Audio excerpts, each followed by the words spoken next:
الخط العربي يمكن بدأ في الصندوق من فترة ان احنا بنعد بالتعاون مع نقابة الخطاطين ان احنا ننشئ خان نسميه خان الخط العربي لتعليم الخطوط في احد البيوت التاريخية وهو بيت السحيمي، لإدراكنا ويعني لإيماننا بأهمية حفاظنا على الخط العربي كأحد موروثاتنا اللي لازم نحافظ عليها كفن يعني أداة للتعبير عن لغتنا اللي احنا بنعتز بيها.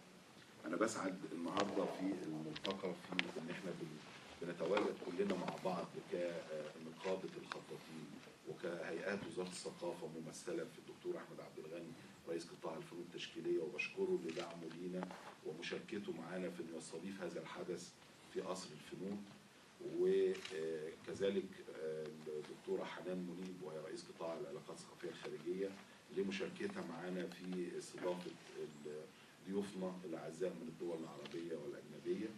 وكذلك بشكر نقابة الخطاطين ممثلة في الأستاذ حمام والأستاذ خضير والمجموعة الجميلة اللي تعبت معانا في خلال الفترة اللي فاتت، لأن حقيقي يعني أنا سعدت جدا إن إحنا بنوصل لحوالي 18 دولة مشاركة وأكثر من 110 فنان مشارك معانا. ده مجهود أعتقد إنه تضافر كل هذه الجهود، وطبعا يعني الفضل للكوميسير العام للملتقى لدأبه ولمحاولته باستمرار ان هو يبص على كافه التفاصيل اللي موجوده في الفعاليات، لانه الاستاذ محمد بغدادي وهو من الناس اللي انا بشرف بالتعاون معاهم في اكثر من عمل. كذلك انا يعني سعيد جدا بالمشاركه وبالاداء اللي تم الى هذه اللحظه، واتمنى ان شاء الله الفعاليات تكون فعاليات موفقه من جميع زملائي في صندوق التنميه الثقافيه، واهتمامهم بان الحدث يظهر بالشكل اللائق اللي يمثل وزاره الثقافه، لان الملتقى ليس فقط معرض للاعمال الفنيه ولكن هناك فعاليات، هناك ورش عمل اعتقد ان الملف الصحفي مغطيها، هناك ندوات بحثيه هامه جدا اعتقد انها يعني تهم كل من هم مهتمين بالخط العربي.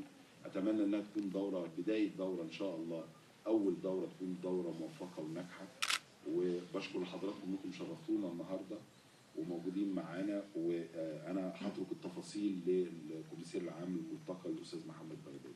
اشكر لحضراتكم تشريفكم لينا. في واقع الأمر هناك أعمال عظيمة وهناك أعمال يحفظها التاريخ عن ظهر قلب. هذه الأعمال التي تأتي أيام بيضاء نحكي فيها عما حدث في لحظة تاريخية فارقة ربما نقف عندها الآن، أننا نحافظ على هذا الخط الذي يعبر عن هويتنا الثقافية. إنه عمل جليل بحق، ليس فيه أي نوع من أنواع التفخيم أو المبالغة، ولكن هي من أصول حياتنا الثقافية. بالتالي لابد وأن نعرف أكثر وأكثر عن تفاصيل من كوميسير عام الملتقى الأستاذ محمد بغدادي. نبدأ بالدكتور أحمد. إذا فلنذهب إلى الدكتور أحمد عبد الغني رئيس قطاع الفنون التشكيلية. مساء الخير أو صباح الخير، مساء الخير تقريبا.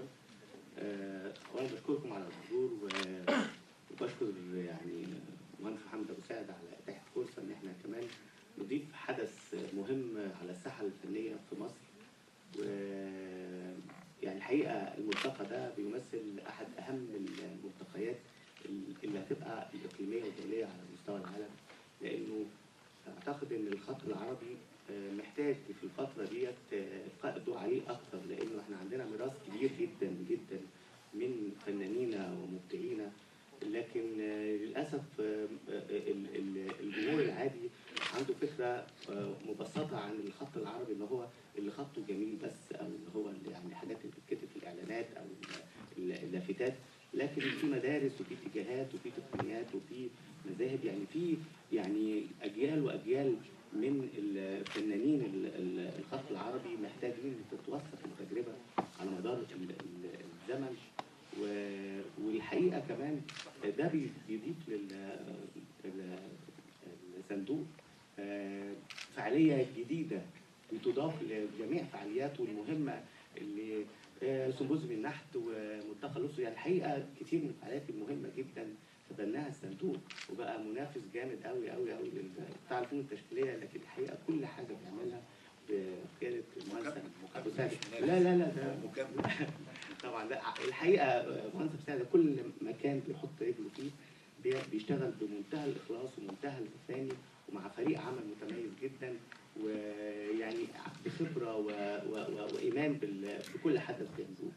ملتقى الخط العربي انا بشوف ان النهارده هو فرصه كمان للدارسين والباحثين والمنظرين ان هم يبقى عندنا بحوث اكاديميه، بحوث في الماجستير والدكتوراه وبحوث تنظيريه، وانها توثق للخط العربي.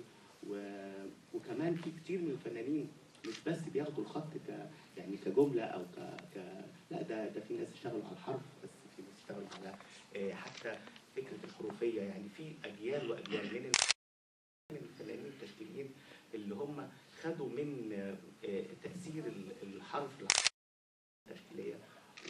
والحقيقه دكتور جدادي كمان من الناس اللي عندها اخلاص ودأب في ان هو يطلع ملتقى على مستوى عالي وشركه دوليه كبيره. واعتقد انه هيبقى اضافه لقصر الفنون اللي بيتعرض فيه الملتقى الاول للخط العربي. وانا بشكركم وبشكر فريق الاعداد وفريق العمل كله، وان شاء الله نستمتع كلنا. وانا يعني من خلال القطاع هيبقى في دعوات لكل الكليات الفنيه وكل المهتمين بالخط العربي، وان هم يتواجدوا في الافتتاح، وربما كمان يبقى في بحوث خلال الفتره الجايه ديت، لان بقى في ملتقى، بقى في جسم الناس تقدر تشتغل عليه، جسم بحثي. يعني انا اعتقد انها لان في ندوات وفي بحوث وفي يعني ورش عمل، اعتقد ان ده هيبقى ملتقى مش بس معرض للخط العربي ولا ملتقى بس، لا، الملتقى للباحثين وكل المهتمين والمنظرين للخط العربي على مستوى العالم كله. بشكركم وبشكر